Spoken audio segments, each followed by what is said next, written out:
Hi, I'm Jenna. And I'm Steve. Welcome to All Things Mad Men, from Chip and Dip to Zooby Zoo. We started this podcast to connect to fans like us who pick up something new with every rewatch. Be advised, our discussions may include spoilers, so we can talk about character arcs all the way through the final season. We break down each episode of Mad Men, from the pivotal moments to our favorite scenes and lines. Let's get started with Mad Men, C to Z. Season 2, Episode 5, The New Girl. This episode was written by Robin Veith and directed by Jennifer Getzinger. The episode opens with Pete and Trudy in the doctor's office. They want to have a baby, but they've had trouble conceiving, so they're talking to the doctor about fertility. This doctor is played by John Getz. He's recognizable from tons of projects, including The Fly, The Social Network, The Last of Us, and in possibly the oddest call-out ever, he was Gus who kept trying to date Christina Applegate's character in Don't Tell Mom the Babysitter's Dead. I notice in this scene, we don't usually see Trudy so uncertain, but at the doctor here, you can see her answers are showing how much she wants this to work. She starts out by name-dropping.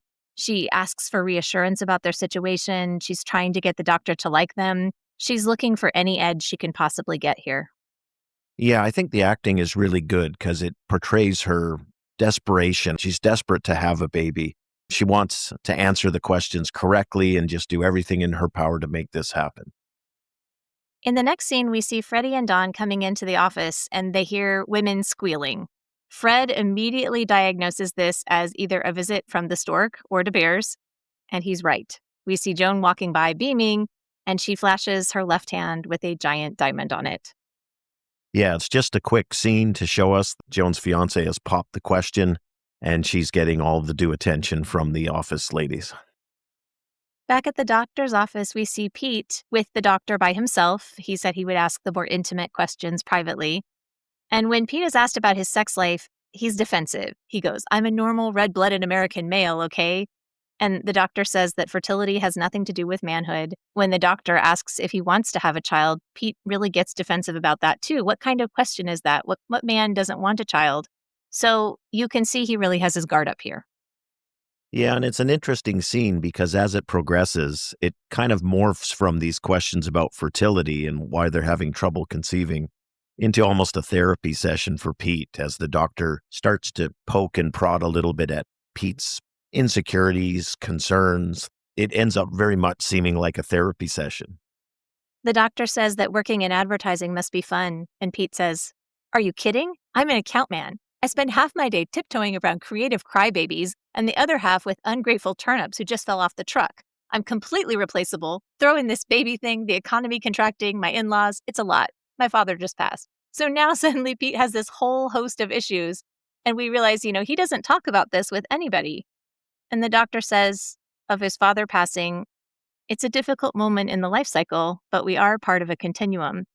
And Pete says, "So maybe I'm the end of the line." And I'm not sure if it's that he doesn't want a baby or his relationship with his father, who says, "We gave you your name." He doesn't seem super sad that he might be the end of the line. What was your sense here? Yeah, I think, the first thing that jumps out at me is it's all about Pete. So he takes these generic questions personally as slights to himself when really they're not. And then as it morphs into his own therapy session, I agree with you. I think we start to see his uncertainty. And I wonder if maybe Pete's never had a model for parenthood in the traditional optimal sense, the way Trudy sees it. So maybe that explains some of his hesitation that he's not looking to repeat the cycle he had, an obvious tense relationship with his father. That makes sense, especially when we talk about how Dawn has no sense of what family is. But Pete, in a completely different way, also might not really have a sense of what family is. Yeah, or family is broken to Pete, not full of love and support. This obviously disturbs him as an adult, what it really means to have a child. And it's not this ideal fantasy the way it is for Trudy. Back at the office, we get a quick scene with Joan, surrounded by other secretaries. She's showing off her ring, talking about her engagement. This is the thing she has wanted since before the pilot, and now she is enjoying it fully.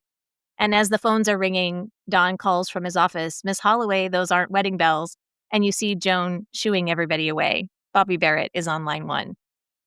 It's kind of an interesting scene, too, because Joan is so often the one telling people to get back to work and focus on their professional responsibilities.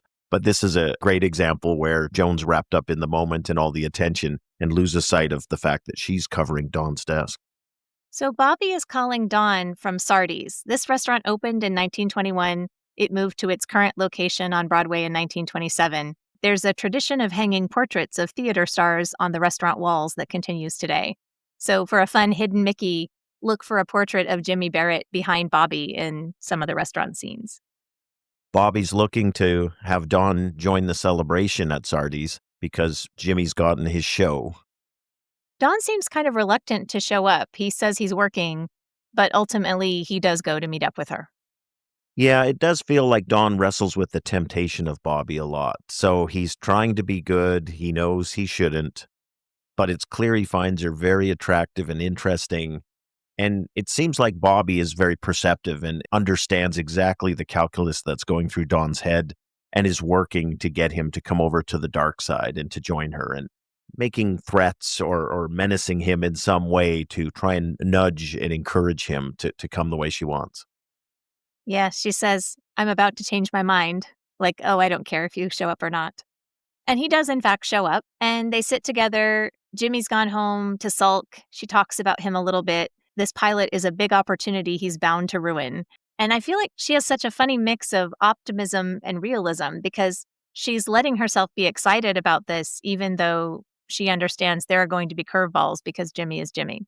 Yeah, I think she's a legitimate business manager. And I think in the scene when Dawn calls that out and says, you really do his business, it's almost like a surprise to him that she's not just pretending to be his manager. She truly is his manager. And in more ways than just sort of the strict conventional manager role. And I like it because it feels to me like Dawn is seeing Bobbie for what she is, at least professionally. And speaking of business people, Rachel Menken shows up at Sardi's with a man. And when she comes over to where Dawn and Bobbie are sitting, it seems dutiful. She's not pleased to see him. Dawn stands up and greets her, Miss Menken, and she corrects him. Actually, it's Mrs. Katz. This is my husband. She says to Tilden, her husband, she says, Mr. Draper's firm did some work for us a while back. And their relationship reduced to this sentence. Dawn is staring at her and so discombobulated for a second, he completely forgets to introduce Bobbie Barrett or do anything other than just look at Rachel Menken. Rachel Katz. Yeah, and I think Bobbie is picking up on all of this. She's intelligent, she's observant, so she can tell there's a connection and something more here, and she can see that Dawn is off his game. Oh, let's be clear. Rachel understands exactly what this is, too. Neither of these women are under any illusions. They both know what's happening and what has happened. And now we learn what happened to Rachel. But I have to say, I do not get the feeling that Tilden Katz can keep up with her. Yeah, I had the same vibe as almost disappointment that Rachel had this chance to pursue a different path, and now she's ended up on the traditional path. She's found her proper Jewish husband. He seems rather bland and uninteresting in the small glimpse we get of him. And I, as a viewer, just couldn't help but feeling a little disappointment. There's bigger and better things out there for Rachel, and she's settling at this point. And I notice even in the middle of this extremely awkward encounter, Dawn still tries to engage Rachel in conversation. So she moved her business to a different ad firm, and he says something about, is Gray still taking the credit for all of our work? And she won't even answer the question. She just looks at Bobbie and says, he's all business, isn't he? And as she leaves, she says, well, you two enjoy working together. As ever, she has all the equipment to completely just dissolve Dawn into a puddle. I also like how Bobbie handles herself in this scene. She's not put out. She's not petulant. There's no sign of jealousy, chasing and inquiring after who Rachel is when she leaves. Bobbie's doing her thing, and knowing how realistic and pragmatic she is about things, she knows there are Rachels in Dawn's past, and she's bumped into one, and it's not a problem for Bobbie in any way. So they decide to stay at the restaurant, and they're talking, and Bobbie tells us a little more about her work philosophy. She takes credit for getting the pilot happening. She talks about the deal she made and the neckline she wore to make it. She says, this is America. Pick a job and then become the person who does it. And we get our truth call out here when Dawn says, well, that's true. And that's exactly what he did.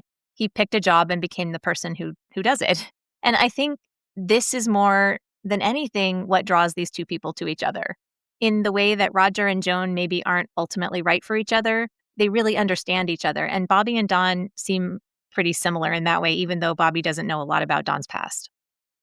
Yeah, it feels from very different spots they've had to take on an identity and to blaze a trail with that identity for themselves. And that meant leaving behind conventions, expectations, or backgrounds. So yeah, it does feel like a very parallel path they're running there. And Bobbie seems to try to get a little bit emotionally closer here. She talks about the thrill of negotiating, how it's hand-to-hand combat. And she's surprised when Don says that he doesn't find it exciting. So she says, well, what do you like? And then she looks at him and says, you can't even answer. And he says, the answer is huge. But this is a real mystery. We talked previously about how Don didn't have hobbies. I think we could make a case for cars, womanizing, and movies across the series as Don's interests, but he continues to attract attention for his talent and his good looks, and yet still be relatively anonymous. We don't see a favorite color, a political party, a sport, a style of music. He cultivates a personality that could become anybody intentionally.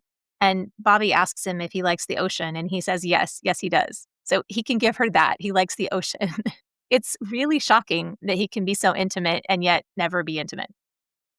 You don't get the sense of any emotional commitment to that answer or passion. It's just, oh yeah, I like the ocean. It's like, okay, who doesn't? It really does feel Don is always holding his cards very close to his chest and very careful about keeping people on the outside looking in rather than letting someone get in behind. So Bobbie invites him to go driving with her.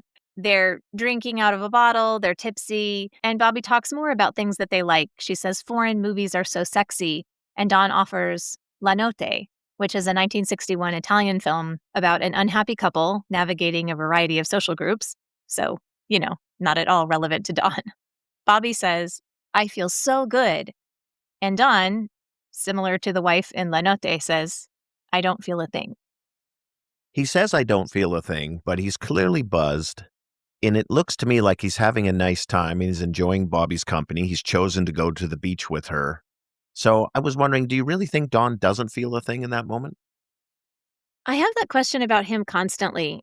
I don't know what he really wants, and I don't think he really knows what he wants. And here, whenever he's talking about his feelings, I think the womanizing, like the drinking and the smoking, is a tool to numb him from dealing with any type of feeling.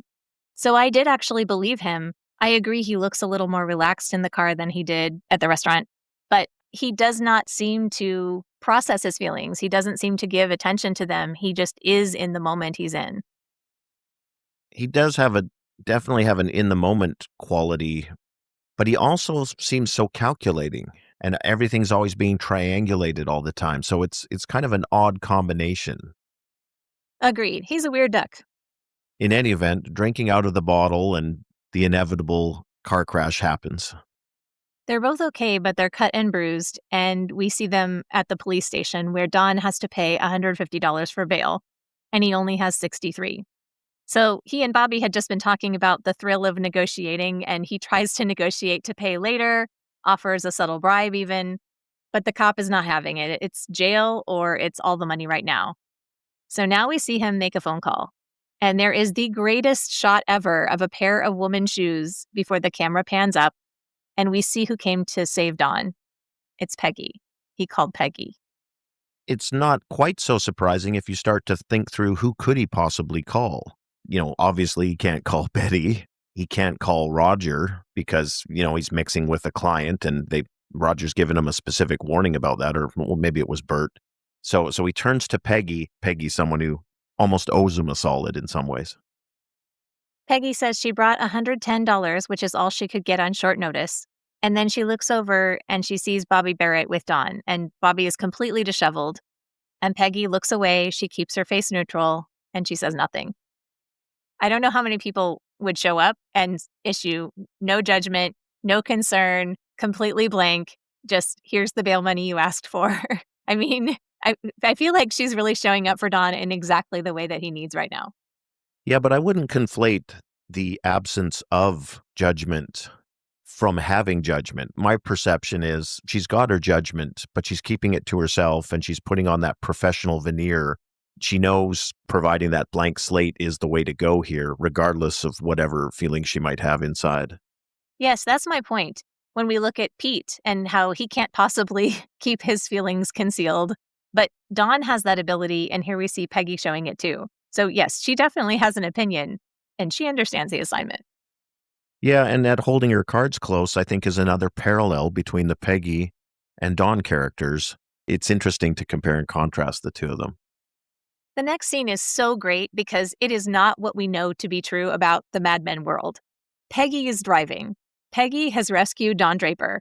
Peggy is cleaning up the whole situation. She's super confident. Don't be sick in the car. Keep her awake. I know the faster way to the airport. Yes, of course, Bobbie can stay the night with me. She's got a fix for Bobbie's clothes. She can pick up her dry cleaning first thing in the morning. I mean, Peggy is on top of the situation. Yeah, Peggy's totally the fixer in this scene. And it's interesting because we've seen a few other scenes where something's happened and Dawn's been the one to start barking orders and getting people moving and in motion. And in this one, he's very much in the passenger seat compared to Peggy, both literally and figuratively. And it is great writing because at each turn where Dawn is trying to crawl back into the driver's seat or assert some sort of control, Peggy's reminding him of sort of how things are going to go. And she's correct in every case. So her plan is better than Dawn's plan. And eventually he seems to accept that she's got the better thoughts. I especially like when Peggy says that in the future, he can't treat her badly because she reminds him of this incident. And I thought that was a great example of Peggy thinking ahead as to the implications of this evening and how that might affect her relationship with Dawn back in the office. And when she says that line, he stares at her and he's surprised by how right she is, how honest she is. And she isn't accusing him or angry. She's being direct because she knows she could be a casualty of his own errors. And then she continues, this can be fixed. She's not flustered. She's not judging or offended. She mentions the gas money, but otherwise, she's not talking about how much he owes her. And Mad Men fans, he never says thank you. Yeah. Peggy's large and in charge and really shows intelligence, competence, judgment on an evening where maybe Don Draper doesn't display those characteristics quite so much. I noticed too that Don is really brusque. He barks at Bobbie, wake up, there's no tenderness to her. And he's also focused on all the details of the fix. They're co-conspirators here. And when Bobbie does in fact fall asleep, Don directs Peggy, no one at the office can know about this. And he lies to her. He goes, it's business. Don, it's not business. And they both know that. The next scene is Don arriving home in the wee hours of the morning. He removes his shoes so he can quietly go upstairs and comes into the bedroom. But Betty is wide awake and confronts him about his absence. Don tells her that he was in an accident, and then the conversation proceeds from there, with Betty still being angry and frustrated that he didn't call. She had no idea where he was. Betty's response is very natural. We see her shift from being really angry to being really concerned. And he, within the space of maybe 45 seconds, is this typical chameleon. He avoids the issue, has excuses for why he didn't call. He blames her for being hysterical. He needed to think clearly, He confesses his high blood pressure, cares for her by not embarrassing her, having to go to jail. And it's all in a very short space. So he's just bombarding her with words and reasons while he's actually communicating very little.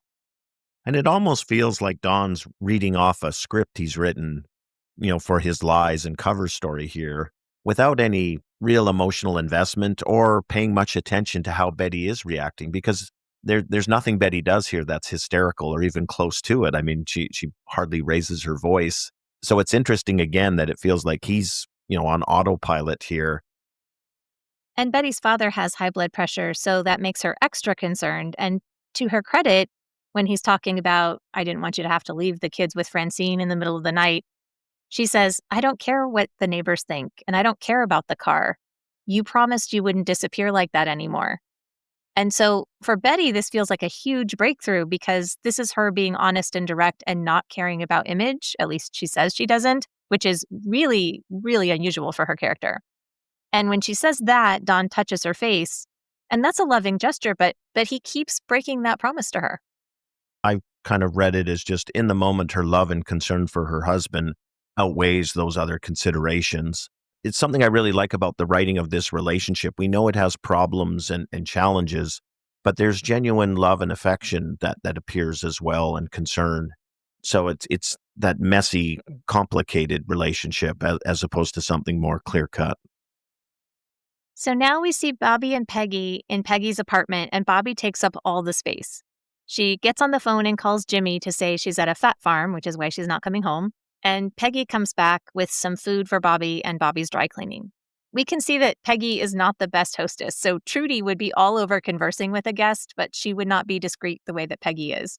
Bobbie tries to make conversation. She talks about how Marilyn Monroe will be at the Garden on Saturday night for the president's birthday, which was a memorable historical performance on May 19th, 1962. Peggy says she thinks most women would love to have Marilyn's problems. And this is that same error she made when she hired Annie instead of Rita for the commercial. She assumes that beautiful, sexy people have trouble-free lives. But it's such a great window to her worldview because even though Peggy can see things that other people can't, she still has these blinders too. Speaking of, beautiful people with glamorous lives, Bobbie's in a bad way. She's got a huge shiner. She's got to cover up what she was doing with her husband. But at no point do we see any sort of weakness or self-pity on the part of Bobbie. She's managing the problem. And in the midst of all this, has the thought to ask some questions about Peggy and just to understand what exactly is her relationship to Dawn. Again, looking at the Bobbie character, it's just interesting how consistent she is. She is high-powered and mission-focused at all times, at her best, at her worst, with a black eye in Peggy's apartment. And there are two other details I really like in this part of the episode.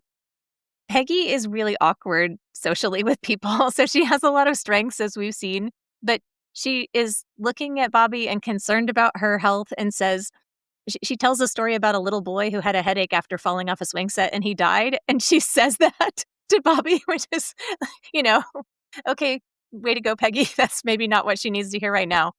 Then the second thing is that Bobbie says, I keep forgetting the accident. It seems strange to me. And Peggy says, if you're lucky, it will disappear, which rather suggests that, when these moments of crisis come upon you, the luckiest thing could be if the memory disappears. Back in the office, we get to meet a new character. Dawn has a new secretary, Jane Siegel.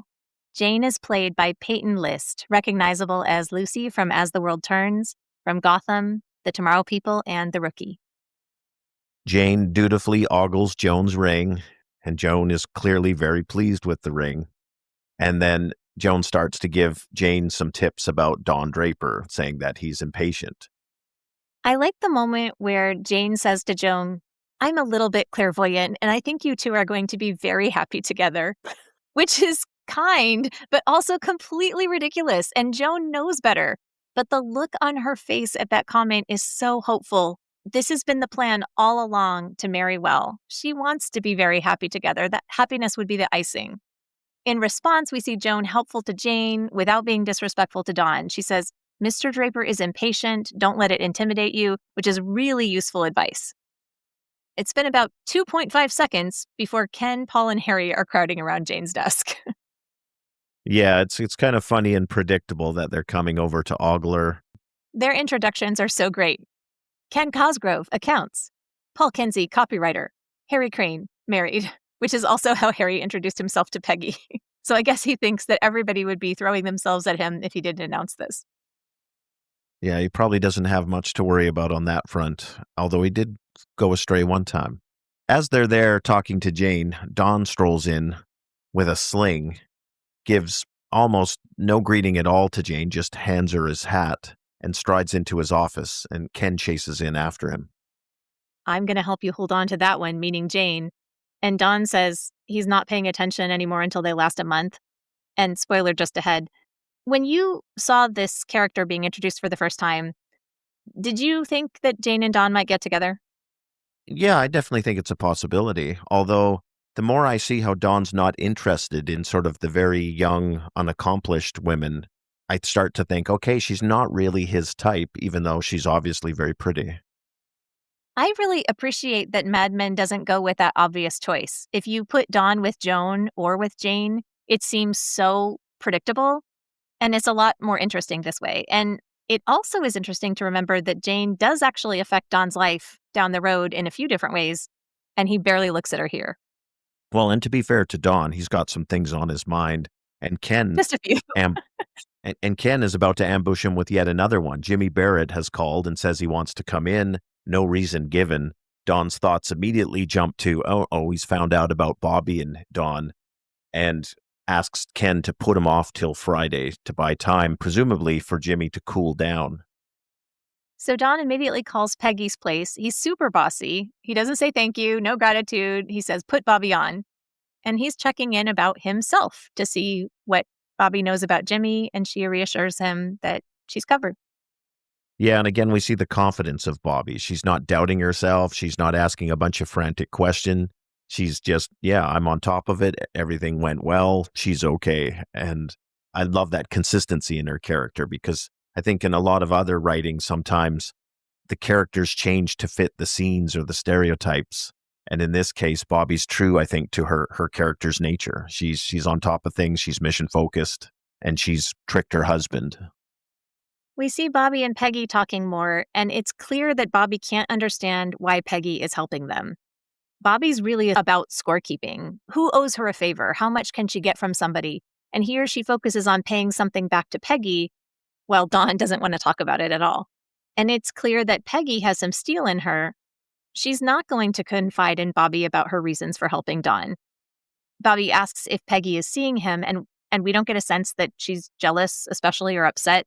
Peggy says, he's done a lot for me. He made me a copywriter. And Bobbie says something no one else has validated Peggy with. She says, I bet you made yourself a copywriter. All these books gesturing around Peggy's apartment. And Peggy is really strong, but she still attributes a lot of her power to Dawn's willingness to champion her. And this is a new frame. Yeah, I think that's really a key comment that Bobbie says. And there's so much truth to it, because we realize that as viewers. We've seen that Peggy earned that promotion. It wasn't given to her. And in fact, there were all these obstacles in the way. I like that Bobbie is trying to pump Peggy for information here. And again, if we think about Bobbie's character, it's a very transactional mindset. All these set pieces with Dawn, she's negotiating and trying to extract what she wants in the moment, gathering information along the way that she can leverage in some future interaction. I love the way Peggy is such a sphinx here in terms of giving her any information. So it feels like Peggy has really mastered that information control lesson, and now it serves as a great defensive shield as Bobbie's trying to extract things from her. And Peggy offers Bobbie a new frame about Dawn, too. Bobbie's always looking for angles. And she says, Dawn is a decent man, isn't he? You wouldn't think he would be. And you can see her expectations of what a womanizer was going to be like are pretty set. And Peggy says, I never expect him to be any other way than what he is. I wondered about that. Do you believe Peggy in that? Do you think she just accepts him for whatever he is? I think it's a dodge statement to not give anything away to Bobbie, to say, I thought better of him, or I thought worse of him, or even that I agree with your assessment of him as a decent man. It's just a total blank slate. There's nothing there that you could interpret or read. I just thought it was Peggy's information control at 100%. I agree. I didn't believe her or take her at her word about this, because I know she is a thinker and she does have opinions. To your point, it's smart to keep those opinions to herself, particularly with somebody like this she doesn't know. This scene transitions from Peggy's face closing the door in her apartment to her face in a flashback at the hospital after she's had her baby. We see Peggy's mom and Anita visiting her, and this is the shortest scene, but we see Anita is very pregnant, and this is the baby boy we have seen in Anita's house that we've been led to believe is Peggy's because they're so close in age. And I thought it was interesting. The doctor shows up, and he's going to question her, so Peggy's mom seems very supportive in this flashback. She says, I'm going, but I'm not leaving, Peaches. So they're there in spite of this very, I don't know if we want to say shameful, but obviously this is not something they're shouting to the neighbors. And her mom is there for her.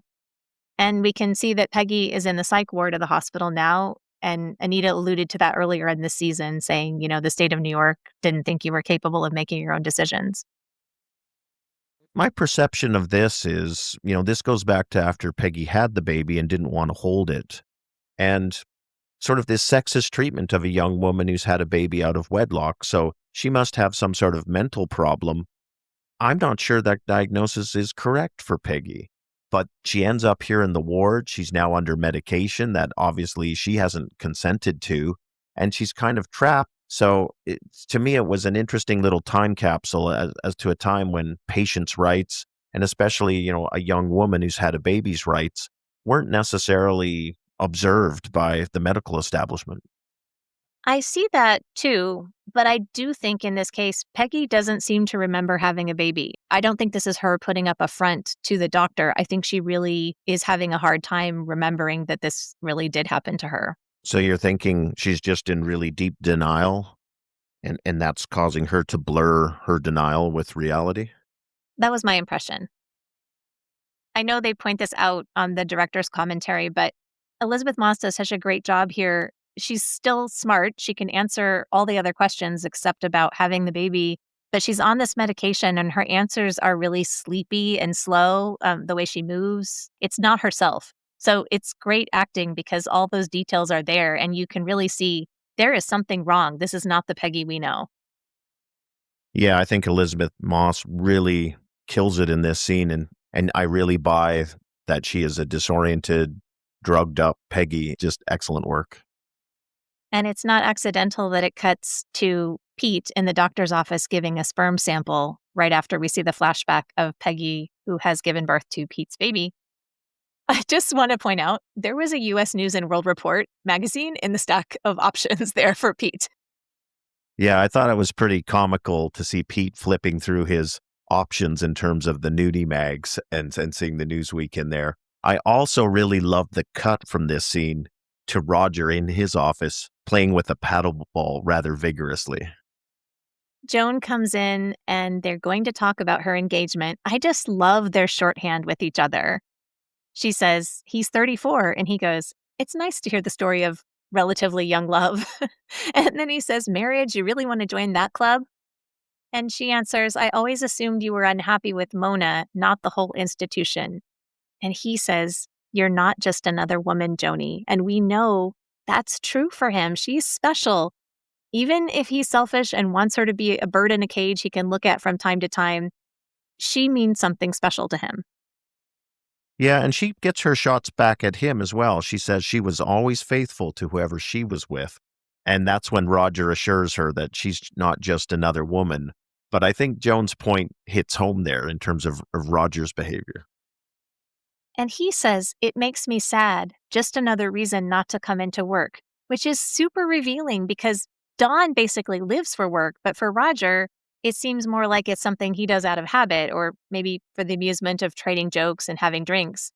And Joan says, I'm not going anywhere, but he says, yes, you are. You'll see.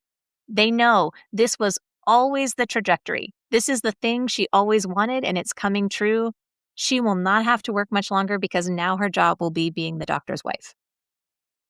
Yeah, and we can see Roger's sadness and jealousy coming through here. He's not over Joan yet. We get more Peggy and Bobbie conversation in Peggy's apartment, and Bobbie says, are you in love with him? And Peggy says, no, I believe her. I don't get any sense she is in love with Don. She does seem to admire and respect him in spite of some of the unflattering things she knows about him. But I don't think she is in love with him. But Bobbie pushes. She says, it's not a ridiculous question, are you? And Peggy looks her in the eye and says, it's a personal question, and I've already answered you. And I love that because Bobbie has the power to push against all kinds of people in her life. And here's Peggy resisting. And you can see Bobbie respects her for it. Yeah, absolutely. And I agree with you. I don't get any vibe that Peggy is infatuated with Dawn in any way whatsoever. It's also interesting that in Bobbie's interactions with Peggy, she's dealing with another woman. And Bobbie is very quick to rely on her feminine wiles to manipulate and get what she wants out of men. But when she deals with another woman, that doesn't avail her. Peggy answers what she chooses to answer, shares the information she's willing to share. Bobbie goes on to say to Peggy, you're so young and beautiful. And Peggy addresses Bobbie's need just like she would to Dawn. She really cuts to the heart of it. She says, I'm not your competition. And then Bobbie does something we have not seen her do. She tries to be nice. She's making the effort to be nice to somebody she doesn't want anything else from. And she says, I like your place. It takes me back. And we get this little hint. So Peggy lets her guard down just a little. She's young and insecure and kind of poor. And she says, I've been trying to fix it up. And we know that her home life is not what gets her attention. It's just such a nice moment between them because they're so different. I also thought it was interesting when Bobbie mentioned that, she has a history and she knows how to cover up black eyes from her history. So again, how did she get to be this powerful worldly person?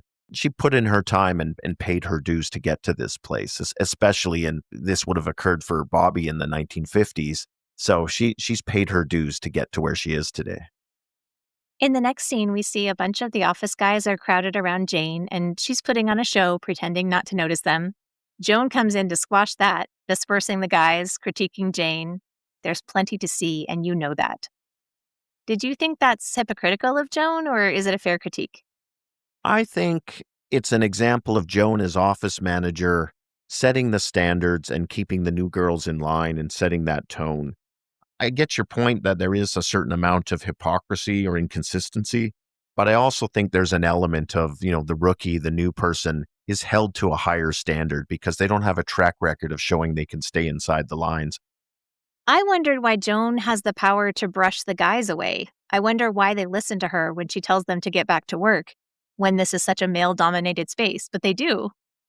I think it's indirect, so I don't think, oh no, Joan's telling us to do something, we have to follow Joan's orders. It's, if we ignore Joan is going to walk over to whoever their boss is and say, so-and-so doesn't have much to do today. I see he's just spending all his time talking to Jane. So it's her power to rat them out or to get somebody in authority to come and get them that in effect becomes her direct power that she's wielding, I think.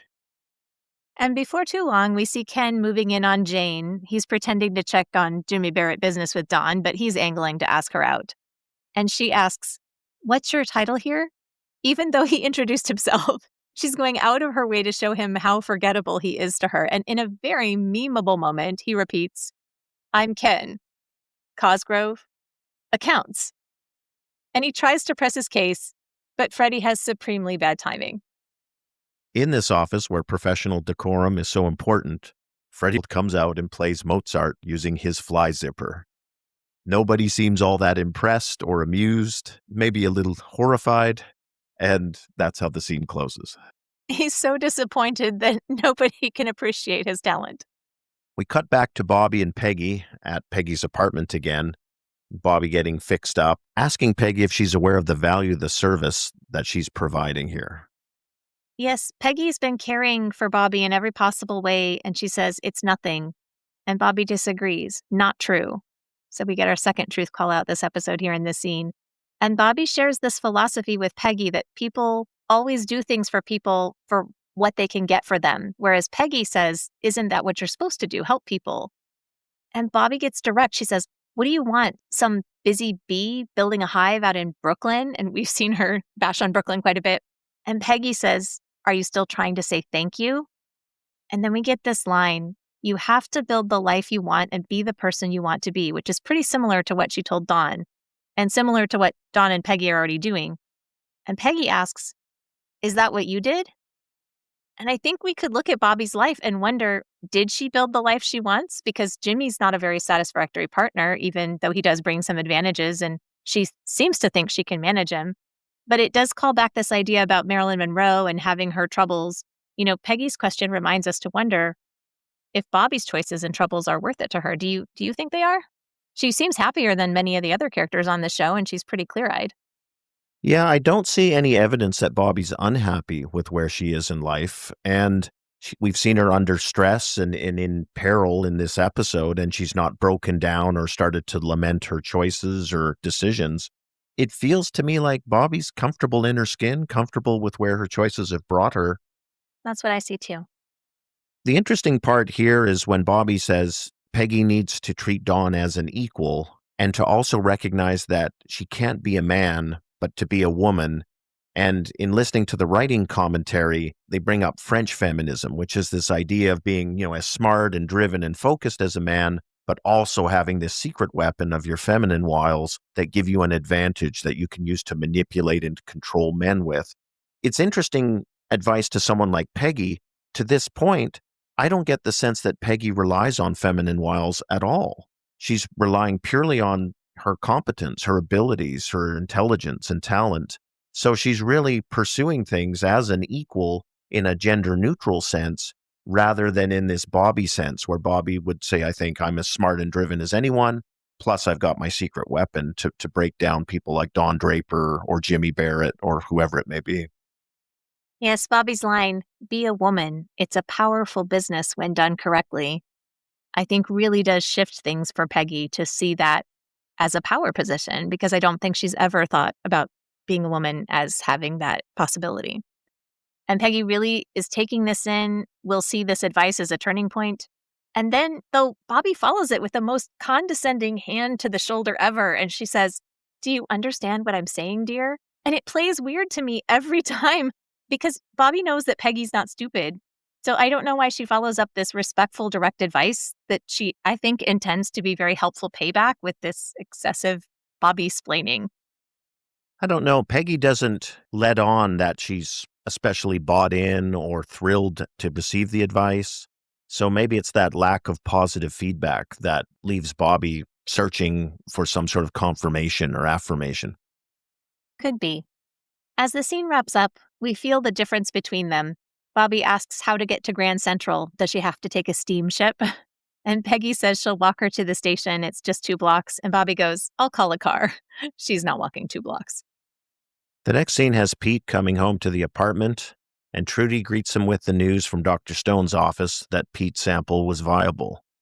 Pete, being all about Pete, is very relieved, and we can see that he doesn't really give any thought to implications of this news for Trudy's situation. She tries to be a good sport, but when he pours himself a drink and says, to viability, she pretty much boils over. You had to know this was a possible outcome, he says. I didn't think it through, she says. That's honest, he replies. Remember in Nixon versus Kennedy, Rachel says this to Don when he wants to run away. She's disappointed in him. You didn't think this through.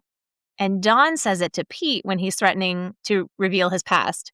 You're not thinking this through. But here, Trudy's taking responsibility for her feelings and she's being honest with Pete.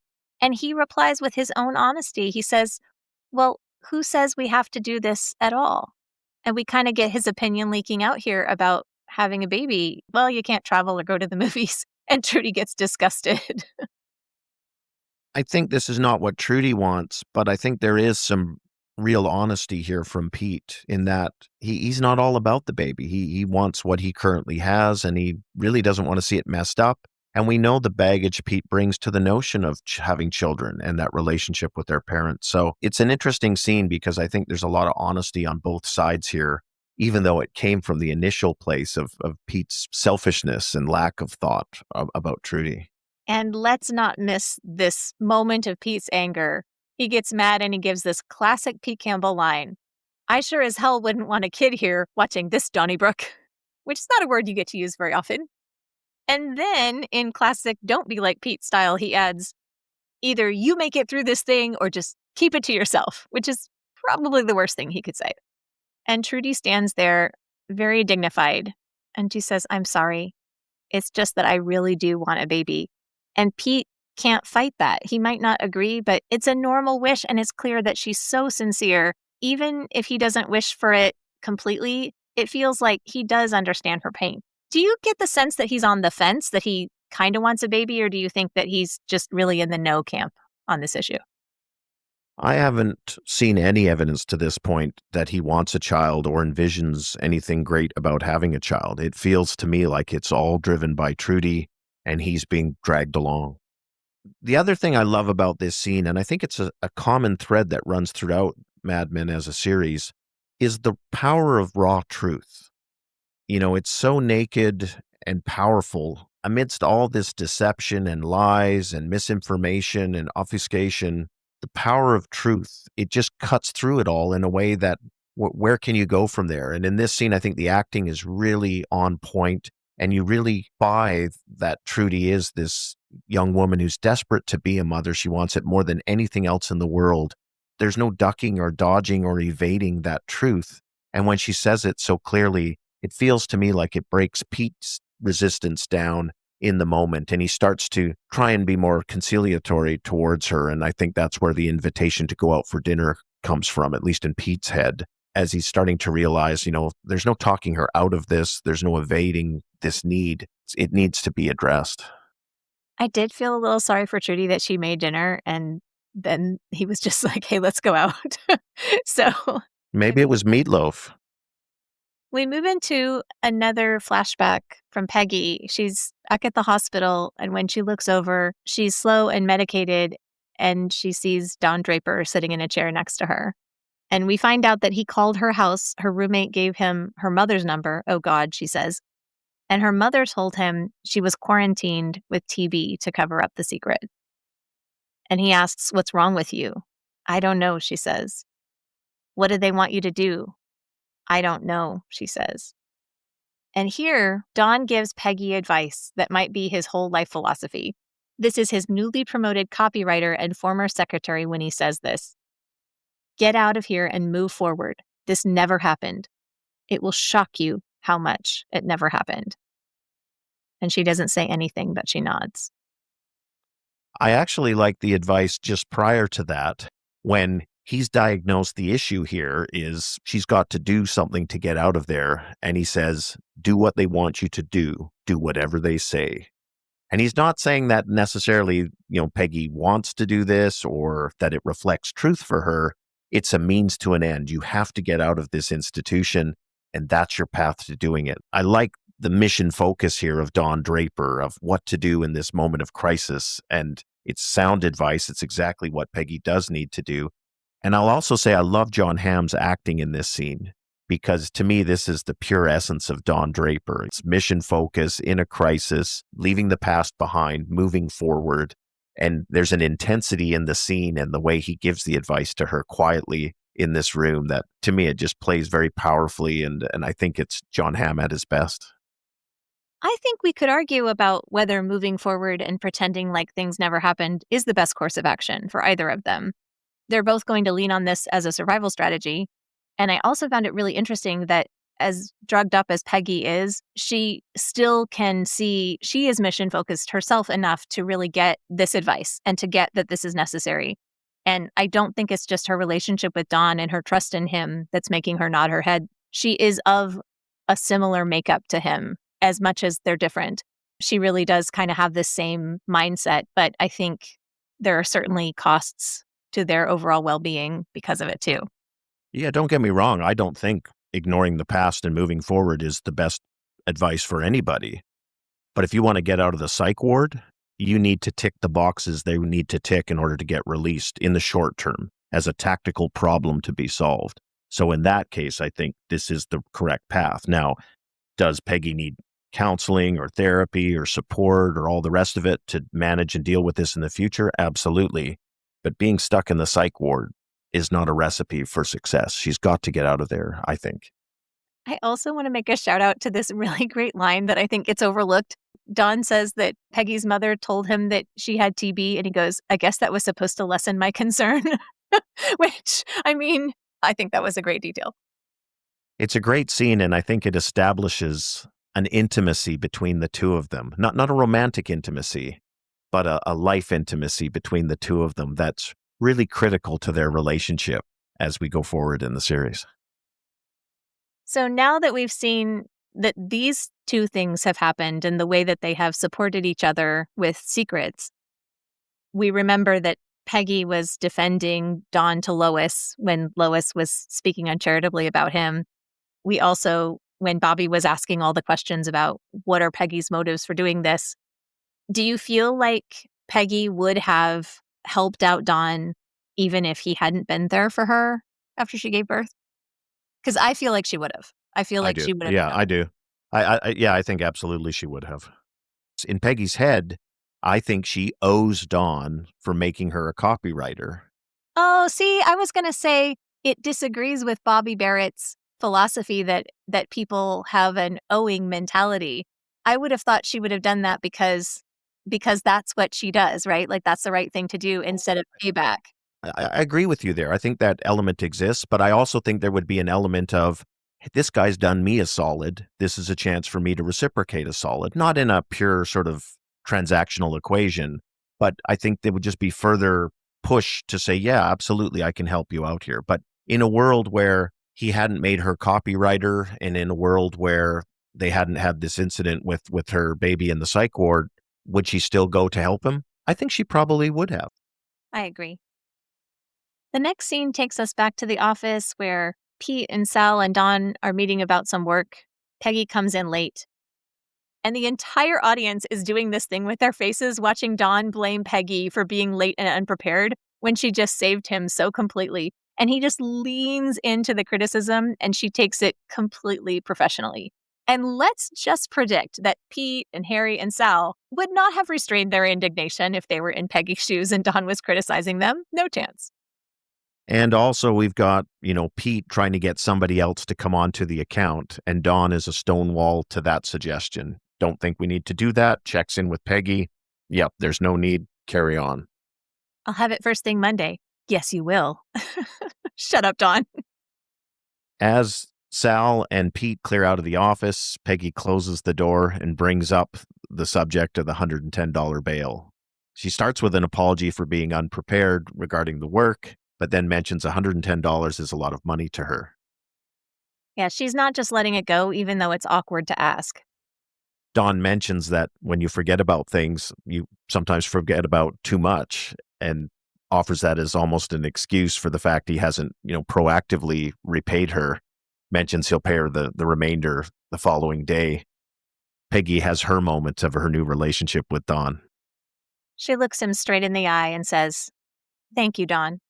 She looks right at him and she walks out and claims her power fully. And I think every possible audience member has to cheer for her at that point. Yeah, and there's a great look on John Hamm's face in response to it of, a little bit of puzzlement, a little bit of surprise, a little bit of shock, but he doesn't say anything. So it's a great little scene and a great wrap there. Bobbie's advice has started to impact Peggy's worldview, I think. This episode is called New Girl, which I think could reasonably be attributed to Jane, who, in a parallel to Peggy, is introduced to the office by Joan and comes in as Dawn's new secretary. But we remember Peggy being called the New Girl so many times in season 1, and I think here she can claim that title again. She's evolving into something very different from the meek secretary who was trying to avoid having to talk to Pete in the pilot. Pete is no match for her now, and she's not afraid of Dawn anymore. She is definitely a new woman. Yeah, absolutely. And I think this is a more significant development, although Jane's character arc is pretty interesting as well. Next, we see Jimmy Barrett coming into the office with Bobbie for the meeting with Dawn, and Dawn doesn't know why. We don't know as the audience either, so I do like the tension of wondering what's about to happen as Jimmy storms in. And we know Jimmy will say and do whatever he thinks, so there's no holds barred if it's going to go down that path. Fortunately for Dawn Draper, Jimmy just wants to come in and thank him for helping with us. Dawn is rather passive and reassures Jimmy he's not seeking any thanks for this. Well, we all got what we wanted, Jimmy says. But we don't really know what Dawn's interests are, and we don't really know what he wants, and neither does he. So this seemingly innocuous statement has some real bite, I think.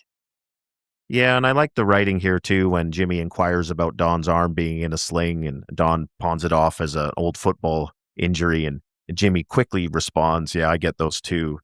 Liar talking to a liar, knowing they're lying. And it's not important that they're lying, but nobody's in any confusion that the truth is not being exchanged in this moment. In a previous scene, he told Ken that he missed the bottom step, so he doesn't even have a consistent lie going on about what happened to his arm. The final scene of the episode is Dawn coming home to family dinner.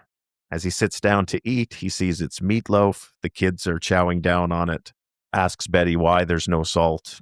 Betty reassures him he'll get used to it. Sally asks, why can't Daddy have salt? And Betty says, because we love him. And Dawn looks around the dinner table at his family. Betty's drinking wine.